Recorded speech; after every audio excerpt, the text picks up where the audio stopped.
सोचिए अगर आप किसी एक ऐसे गांव में चले जाएं जहां पर 200 सालों से कोई नहीं रहता, लेकिन फिर भी वहां रात में अजीब किस्म की आवाज़ें सुनाई देती हैं। एक ऐसा गांव जहां पहले कभी ज़िंदगी हुआ करती थी, लेकिन आज सिर्फ खामोशी और टूटे हुए मकानों के खंडहर बचे हैं। तो चलिए इस वीडियो में हम बात करते हैं एक ऐसे शापित गाँव के बारे में जिसका रहस्य आज दिन तक कोई भी नहीं सुलझा सका है। तो चलिए वीडियो शुरू करते हैं बिना किसी देरी के। साल था 1291 में, जब पहली बार कदन नाम का एक पालीवाल ब्राह्मण जैसलमेर के कुलदरा गांव में आकर रहने लगा और उसने उदानसर नामक एक तालाब भी खुदवाया। अतः कुलदरा गांव की स्थापना 1291 में पालीवाल ब्राह्मणों ने की, जो कि पाली से आकर यहाँ पर रहने लगे थे। ये जो पालीवाल ब्राह्मण थे ये काफ़ी ज़्यादा समृद्ध थे, धनवान थे और काफ़ी माइंडेड थे, और उस टाइम टेक्नोलॉजी में ये काफ़ी अच्छा प्रयोग करते थे उस टाइम पे। अतः धीरे धीरे ही इनकी ख्याति पूरे क्षेत्र में फैलने लगी। तो ये जो लोग थे पालीवाल ब्राह्मण, ये काफ़ी ज़्यादा समृद्ध भी थे, धनवान भी थे और टेक्नोलॉजी में भी काफ़ी आगे थे उस टाइम पे।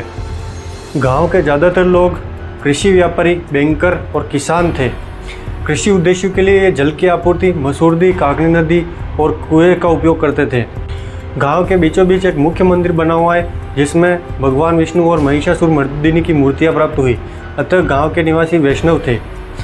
और ये जो लोग थे पालीवाल ब्राह्मण, ये काफ़ी ज़्यादा समृद्ध और धनवान भी थे, और ये टेक्नोलॉजी में भी काफ़ी एडवांस थे, टेक्नोलॉजी का अच्छी उपयोग करते थे ये लोग। अतः धीरे धीरे इनकी ख्याति पूरे क्षेत्र में फैलने लगी और धीरे धीरे समय आगे बढ़ता गया।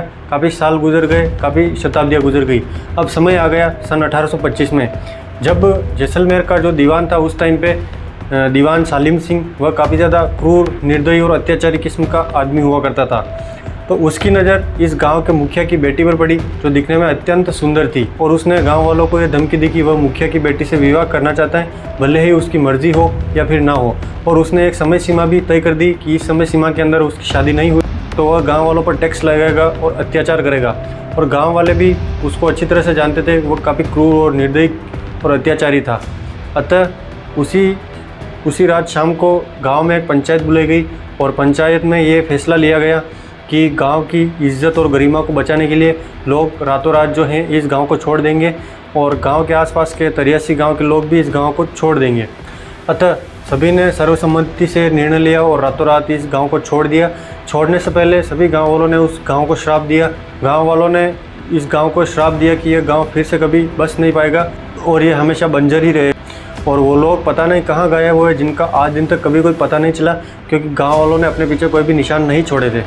लेकिन जाने से पहले उन्होंने उस गांव को शापित कर दिया था। अगले दिन जब जैसलमेर का दीवान सालिम सिंह वहाँ पर आया तो वहाँ पर उसको एक भी आदमी नहीं मिला। वह काफ़ी ज़्यादा हताश हुआ, लेकिन वह कुछ कर भी नहीं सकता था। उसके बाद भी काफ़ी सारे लोगों ने वहाँ पर बसने की कोशिश की, लेकिन वहाँ पर हवाओं में अजीब प्रकार की आवाज़ें सुनाई देती थी, चलती हुई परछाइयाँ दिखाई देती थी, और कुछ लोगों ने वहाँ पर भूत प्रेत देखने का भी दावा किया है। तो ये सारी स्टोरीज़ वहाँ पर लोक कथाओं के रूप में बताई जाती हैं। इसके बाद साल 2010 में इंडियन पैरानॉर्मल सोसाइटी के गौरव तिवारी ने अपनी 18 सदस्यीय टीम के साथ वहाँ पर रात बिताई, और उन्होंने यहाँ पर चलती हुई परछाइयाँ, भूतिया आवाज़ें और बात करती हुई आत्माओं जैसे एबनॉर्मल एक्टिविटीज़ को फेस किया उन्होंने।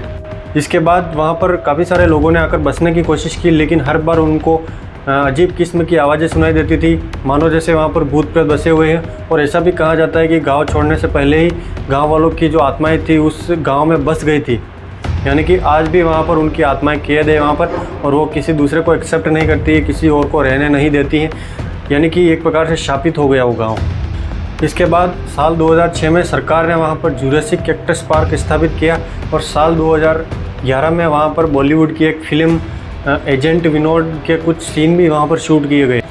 और साल 2010 में राजस्थान सरकार ने इसे पर्यटन स्थल के रूप में विकसित करने की घोषणा भी करी। तो दोस्तों यह थी पूरी कहानी जैसलमेर के कुलदरा गांव की, जो कि एक शापित गांव है। तो उम्मीद करता हूँ आपको वीडियो पसंद आया होगा। अगर वीडियो पसंद आया तो वीडियो को लाइक करें, कमेंट करें और शेयर भी करें। मिलते हैं अगले वीडियो में, तब तक के लिए जय हिंद, जय श्री राम।